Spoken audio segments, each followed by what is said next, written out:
for any real estate investor, are underestimating the repair cost and overestimating the after-repair value.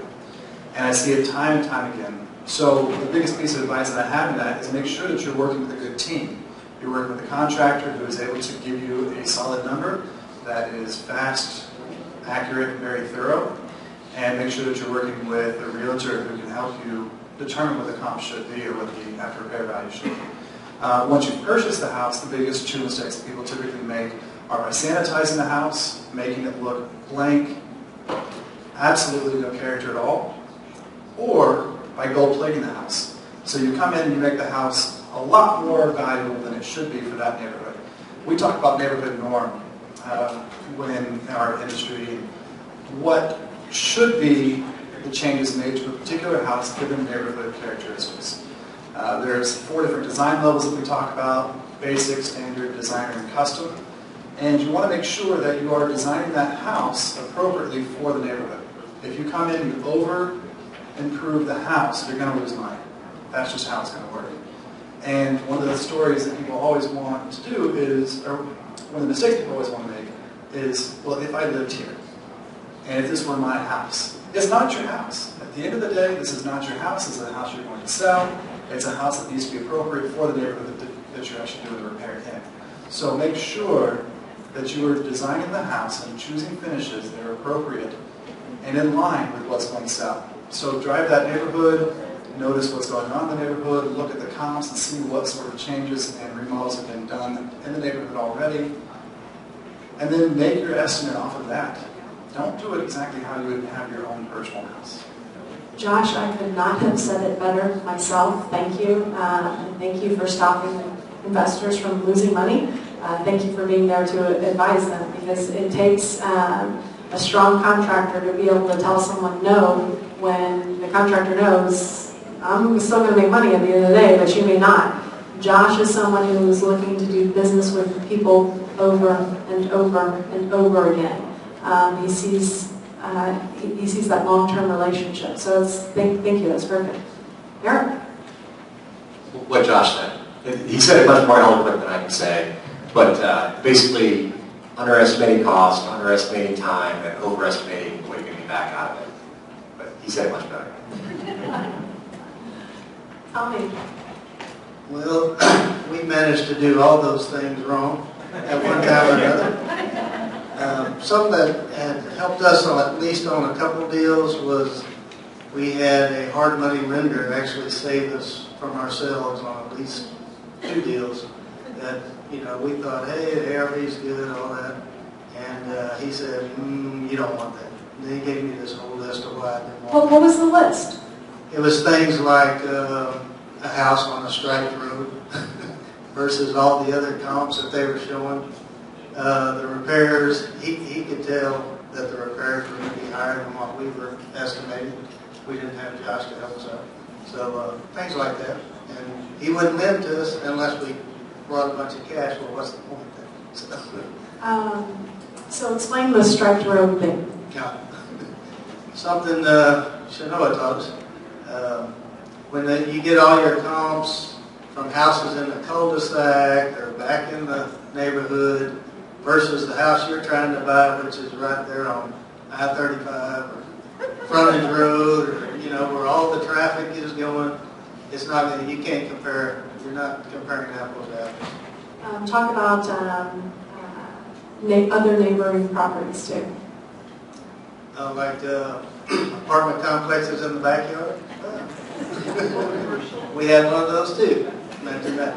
Well, yes. So you can still buy those, but you can still buy them, and a lot of times that's all you're going to find is the striped road and the apartment complex. You just have to price it accordingly, or the swimming pool in the backyard that has to be destroyed. Another one of our great stories.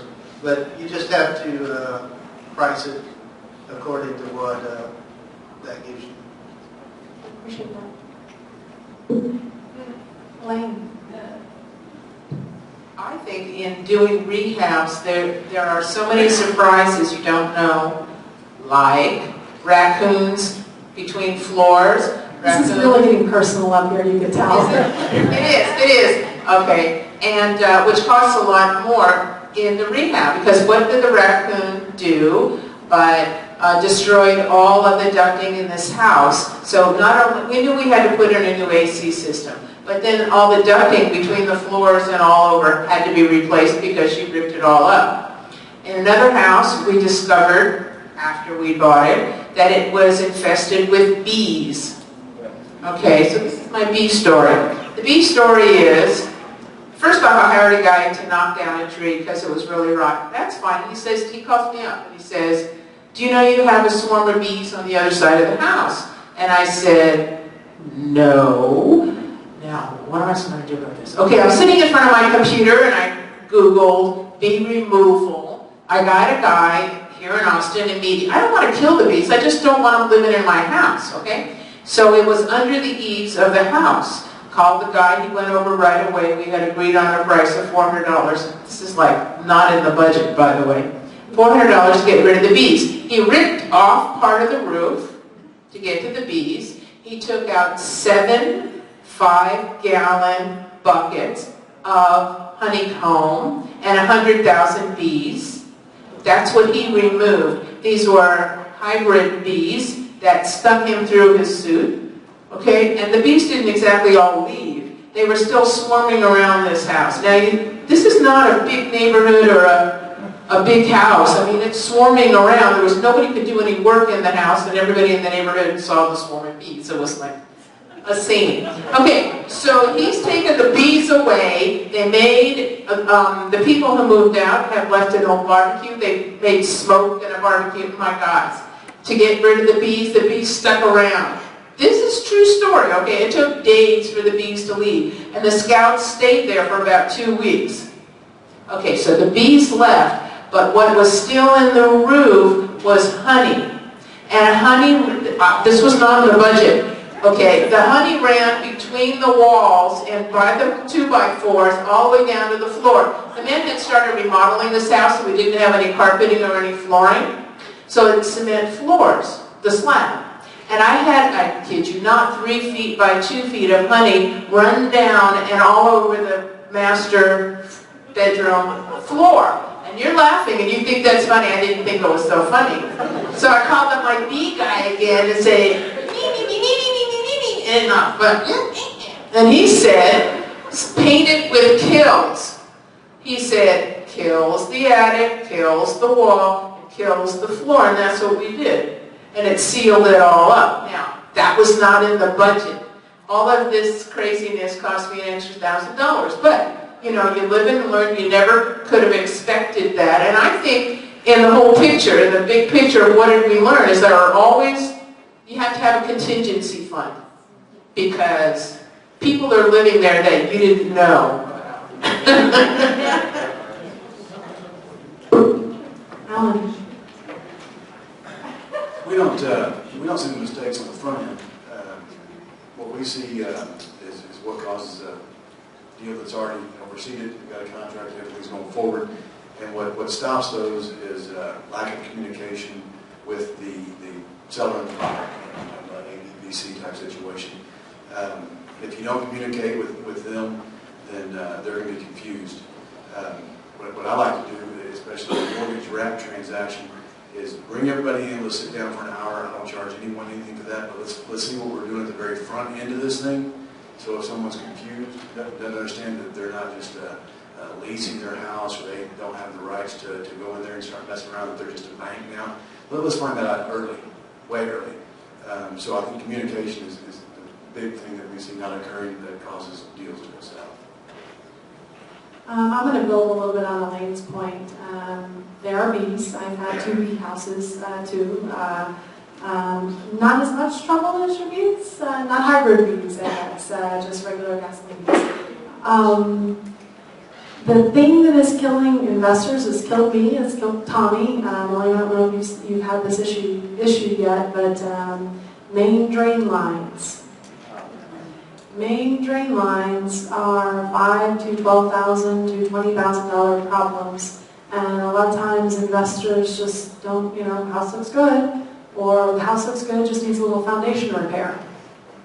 Even houses that look good that don't need foundation repair sometimes have main drain line issues.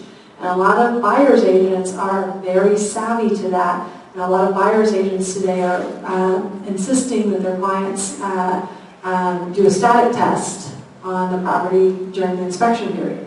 Well, that $250 static test can sometimes cost an investor, $5,000 to $20,000, and that's just not something that many investors look at when they're going through a house, and it's happening more and more, partially because of the drought, partially because of the age of a lot of the houses that we as investors buy. We had that surprise. I think Tatiana is still here. I'm not sure if she is, but there she is. Yeah, Tatiana had that surprise on a house that was built in like 1995, right?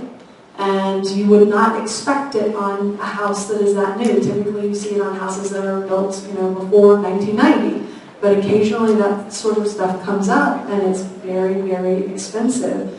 The other thing that so for you guys, and it's not something that you can just look at, you can't look at it and tell. You actually have to have a plumber come out, take the toilet off, find the main, the clean-out valve, which a lot of times on the houses that we buy, there is no clean-out valve to be found, so that means they've got to make a clean-out valve. And just going through that process, you have to have someone else in there to do it. Now, this is something that gets professional investors because they're too cheap to do that test.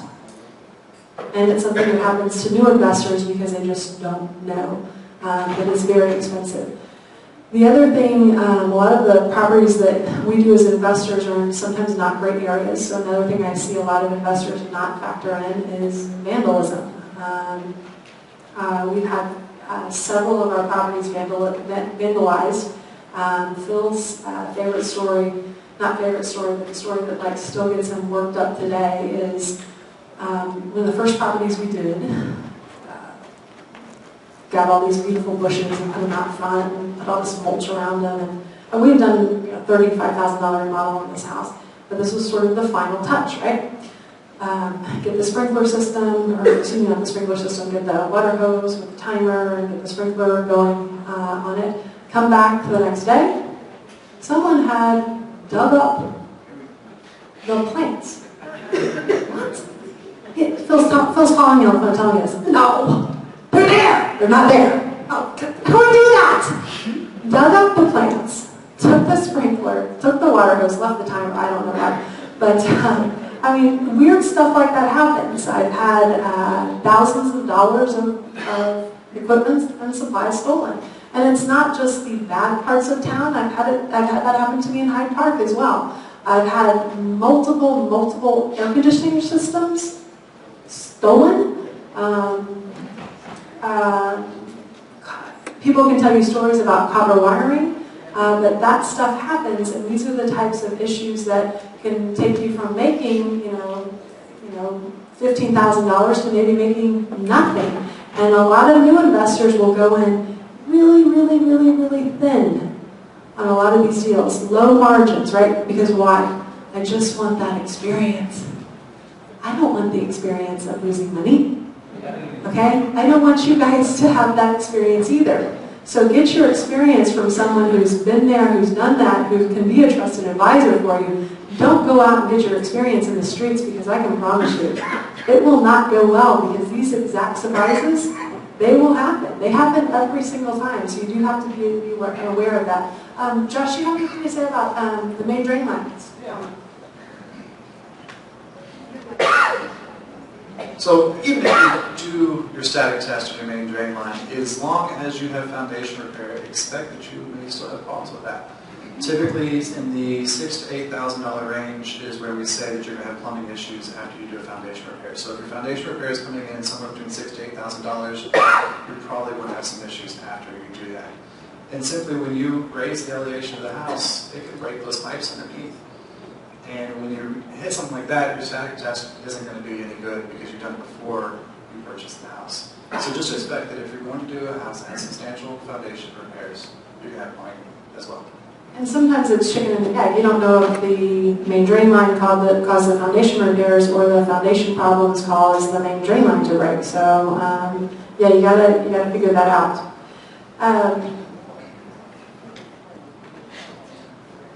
Yeah, it depends on how big the house is, and it depends on where the toilets and everything else is located and how much tunneling you're going to be doing. I think typically it's like $100 per linear foot of tunneling, roughly. Is that still about right? Yeah.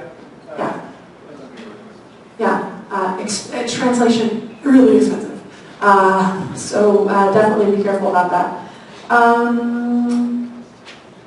Elaine, can I ask you a really personal question?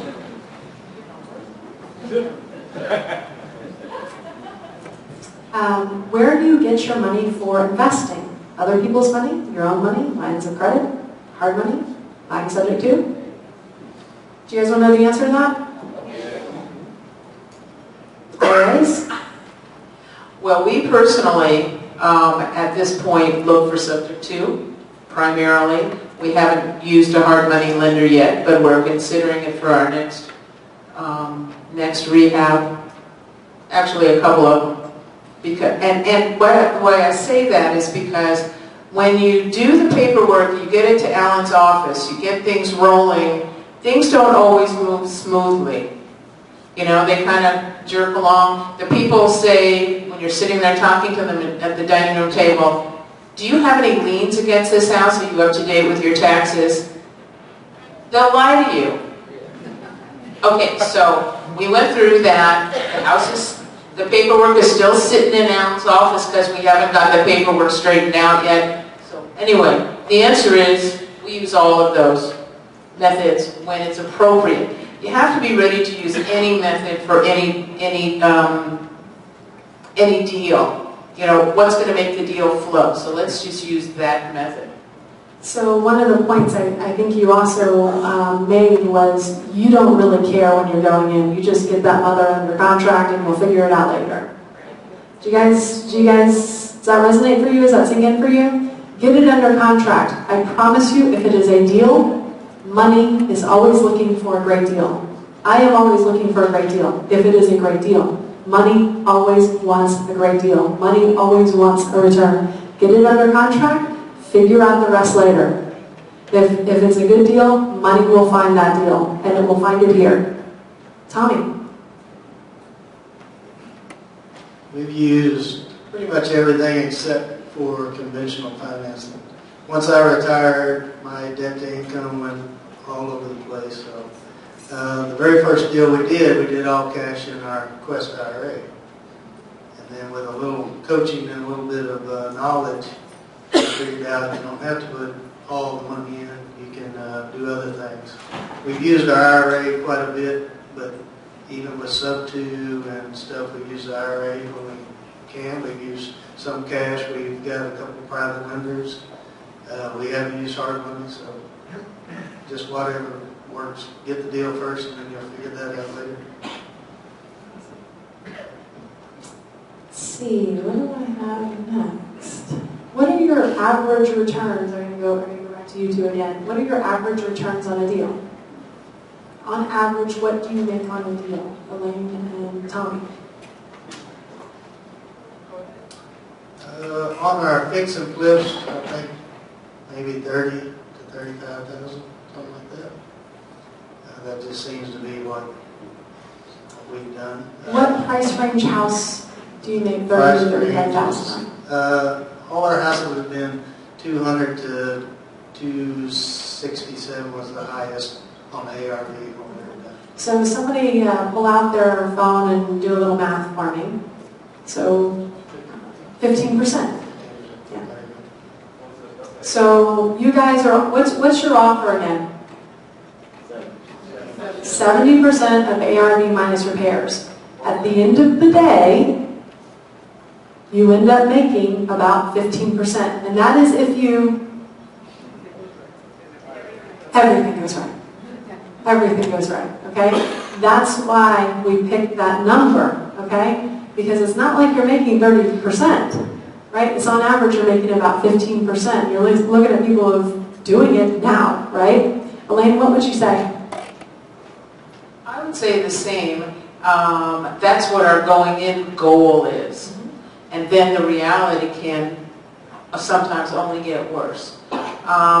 We had a lot of surprises in one particular house, the raccoon house, and we didn't make very much on that at all because it needed so much. So God bless it, we have sold it and it's not in my life anymore. But, but our goal is 15,000 net or better. You know, sometimes the situation is better. Thank you. Just, you know, when we get it under contract, then we look at it this way and this way and this way and this way, and what if it's a lease, and what if we do this? And we talk about it and chew on it until we find what we're going to do with that property. But number one, get it under contract. Elaine, let me go back and then I'll bring back to you, Eric. Under what circumstances do you deviate from the 70% of ARD minus repairs formula? And I know you deviate, that's what I'm asking you. First off, I try really hard to not fall in love with the house. Okay, you know, it's happened, of course, in the beginning. I said, oh, it's so pretty, and well, you know. Let's just talk numbers now. When do we deviate? That when the neighborhood is going to go up by 10% or more, by history. I would say, when we're going to make money on it in appreciation, I'll say, okay, we can pay more for it. So does that mean for buy and hold property? Yeah, for buy and hold. So for buy and hold, what number, how high will you go? 80%, maybe 85, but I've got to really, really see a positive situation where in the long run we can make, it's the whole picture of what is the appreciation of the neighborhood. Tommy, under what circumstance do you deviate from the 70% of ARD minus repairs formula? Well, we recently bought our two first buy and hold properties, and they were about 75, I guess. So you could go higher than that. What we'll do, though, if it turns out for every 70% deal, you're going to see about a bazillion of them, 80, 85, 90, whatever. We still get those under contract, but we go in telling them, look, we don't want it at that price, but we may find another investor that does want it at that price. And we tell them right up front that, you know, we're not going to buy it at that, but we'll still take it and try to find somebody else that wants it. And then there are a lot of investors who will pay that 80, 85, 90 because they want to do something different than what we're doing. Have you ever put a property under contract for 100% or more of ARD minus repairs? No. Tommy? Yes. I'm not sure. The answer is yes. Under what circumstance would you do that? Doing an amps deal, I guess, for sure. If I can get a sub 2, I can probably do something with it. Just real quick, will you explain AMPS deal? You translate that? AMPS deal is assignment of mortgage payments. You're basically getting the house under contract, finding a buyer basically a retail buyer that'll buy that house using the financing that's in place. You get somewhat of a down payment, and every deal you can work it out however, but an AMPS deal is just basically taking the house probably close to, they owe close to what the ARV is, and then you find somebody who will pay a little bit more than that and take the house basically subject to a wrap mortgage. And bring you a $5,000 to $10,000 down payment. So it's almost like a wholesale deal. Guys, what else do you do? I'm sorry, I'm not done with Tommy yet. Eric, I promise I've not forgotten about you. Eric, excuse me, Tommy, what else? What other options do you have? What other things do you do when you run into a seller who cannot or will not sell it for 70%, 80%, 85%, 100%? What do you do?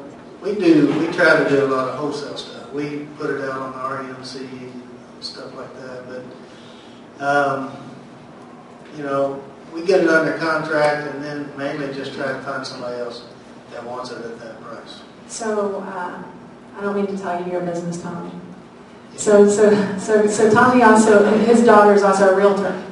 So another strategy is, hey, if we can't get it at the price we want it, or we know we can't make it work, why don't you spend a little time talking to my daughter, and my daughter will list it for you, and my daughter will get you full price for it. So he has a realtor on his power team, on his family team. Okay, so you guys need to know how to make money on some of these deals that are just not. You will run into a lot of people who all they need is a realtor. They think they can't do something because of whatever their situation is, and you say, no, we can make this happen with a realtor, get it under contract, put off a foreclosure, whatever. And sometimes that's just the best thing for them. And we don't mind telling them, look, this is what you need. You need to do this with a realtor. And sometimes that's what they want, but that's not really what they need. So having a realtor on your power team will allow you to do some type of a combo strategy, and sometimes that deal will come back to you if you have some control, some relationship with that realtor too. So, the level of motivation certainly goes up over time. Eric. I was just going to address your original question of what kind of returns do you look for? All my personal properties, I haven't done any fix and flips. They're all long-term hold rentals. A couple of years ago, I looked for 12 to 15 cash on cash, and then 22 to 25% IRR. The IRR is just you take your cash flow and you add in what you think appreciation is going to be at the end. Nowadays, it's more, 9-10% cash on cash and maybe 18 to 20% IRR. So if you can get a deal that's 10% cash on cash, it's a pretty good rental deal. So I'm sorry, Eric, did you say that you used to look for 15% cash on cash, now you look for 10% cash on cash? I used to get it. Okay. Why has that changed? The competition. It's just so much harder. 3 years ago, Austin was on sale, and it was remarkable. My biggest regret is I didn't buy everything. Because I looked at the rents, and it was just remarkable watching how fast both appreciation and rents have just skyrocketed. And today, there's just so much competition. So kudos to you guys to getting deals like this, because I have to sit at my desk too long. I don't get to go on the field and look for great deals. So I bought one house in the last 18 months. So anyways, I'm jealous of you guys. So Eric, is another reason why you will forego that extra 5% cash on cash return? Is it because you're a student of the market, because you know where Austin's going, because you know where the growth is, because you know where the jobs are? There's 140 people living here every day. You look at the average household, is 2.2 people, whatever. You get 70 new households every day. We're building, I can't remember what it is. We used to build 16,000 houses, and then it dropped down to like 3,000. Now it's like 6,000. We're way behind on housing for how many people want to live in Central Texas. My only concerns are water and the roads. But long term, Austin is going up. And it's positioned based on the fundamentals. Yeah, and it's fundamentals. We've got a great industry. We've got more Fortune 500 companies moving here. It's a great place to start a bank. Josh, did you have any comments on any of the last couple of roads we were going down? Not really. Let's see. Alan, just tell us a fun story of what's the biggest deal that's ever blown up, and or a funny deal that, I don't know if it's never funny when it blows up, but what's the biggest deal that's ever blown up and why? Like calling you off the hook at home at night, talking to your children, anything that went terribly wrong, and any lessons learned. I don't know. When you ask that question, it caused me to think of what headaches. Headaches, that works, yeah. The most recent one was today, Thursday. Monday, I got an email said, "Hey, I'm going to sell two properties to the same guy. Real simple deal. You can handle the transaction a long time ago, so it'll be simple for you, Alan." And there's I get those calls too. Yeah, there's 4 underlying loans. One of them's a hard money loan. Taxes aren't paid. Mortgages aren't paid. They want 4 loans drafted up for the 2 properties to adjust after the 3rd year, 4th year, 5th year, 6th year. can you just get that done by Thursday? And you know, I like providing good service, but that was a bit much. We're going to close it tomorrow noon. That was a fun one. I think the biggest headache we ever had was a 21-party seller trying to convey a property over to a family member. And by the time we got done with it, I think we had 21 people who hated us. But after a 16-month endeavor, I mean, we're talking about IRS liens and child support liens. And we had 3 deceased folks who had kids everywhere. It was a bear. I think it took us about 16 months. We felt like superstars. Alan, what's the best advice you can give to a new investor? You know, learn as much as you can from who you can. If you're going to attempt to do these subject twos, mortgage wraps, assignments, go to a law office. That's a title office. I can't emphasize that enough. Even if you have a relationship with an escrow officer, and Betsy's been doing closings and she's great, test her, ask her about some of these things involved with the mortgage wrap. It's just not going to go as smooth. You have to have someone who does these things day in, day out, and knows how to go left whenever something comes up. Plus, you've got a free attorney sitting there. I think, I don't know if all the fee title offices, the attorney will step in, but if we're trying to get this deal closed and we're going to be paid whenever it closes, we're going to be motivated to come in and assist and blow our sleeves up pretty far. My rule is if I can get something accomplished without putting pen and paper or to file a lawsuit, I'm not going to charge you anything to get the thing done. So you use a lawyer. That's a title office. Elaine, best advice for a new investor? If you're a new investor and you think you have a lead, take somebody to that appointment who's an experienced investor. That's how you're going to learn the business. At the elbow of somebody who is experienced, you'll learn what to do as far as filling out the paperwork. Then what do you do with the paperwork? What do you have to provide to Alan's office? You have to fill out forms. But you don't know anything, and your experienced investor can teach you. That's the best thing to do. If you have a lead, work with the investor. You'll make money, and the investor will make money. Then when you're more experienced, you'll teach somebody else. So each one teach one. We do a lot of that with people who are absolutely green. They have a lead, they don't know what to do with it, or they think they have a lead. They think they might have a lead. They think they only have the phone number. So we talk about what is a good lead. We need more than just a phone number and an address. We need to know more about the motivation of the person. And we do a lot of education with people, one-on-one, to teach them how to make progress in this business. So the first thing, start talking to people, find out what their motivations are. Just anybody, anybody. You talk to people, do they need to get rid of their house? Why are they moving? And then you take that information and call somebody that you want to work with. There are a lot of people in this room who are very experienced. Somebody that you want to work with, that you want to learn from, will help you go down the path. Tell me best advice for a new investor. First, I want to agree with Elaine. All the stuff that we've done, the first 6 months we did one deal.